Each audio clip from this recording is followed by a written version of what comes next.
В село Барагонца состоялось открытие котельной «Восток-1» с мощностью 18 мегаватт. Это первая автоматизированная котельная в истории нашей республики. В торжественном мероприятии приняли участие высокопоставленные гости с Москвы и Якутска.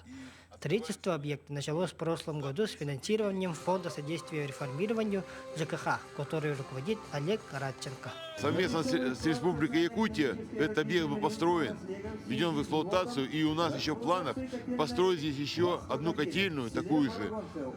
Это Восток котельная, будет котельная Запад. Поэтому я думаю, что у нас все еще получится и будет еще много работы. Особенность котельной лежит в автоматизации. Другими словами, операторы, сидя у компьютера, следят за состоянием котлов, давлений и насосной системы. Также преимущество новой котельни не только в обеспечении надежного теплоснабжения, но и в экономии средств. Благодаря переходу с нефтяного топлива на уголь уже в этом году экономия составит 80 миллионов рублей. Поэтому благодарность сотрудников за создание условий труда и жителей за теплые дома безгранична.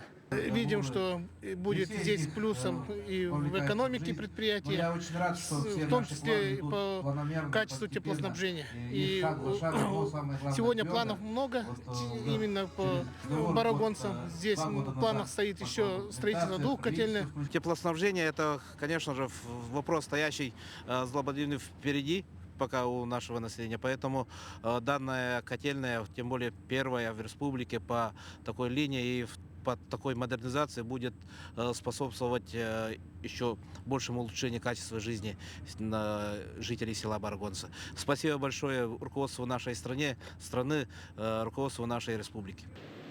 Будем надеяться, что котельная с 6 котлами, каждая с мощностью 3000 киловатт, будет стабильно обеспечивать теплом наши дома в суровую зиму. Аял Малакотин, Усалданский улус.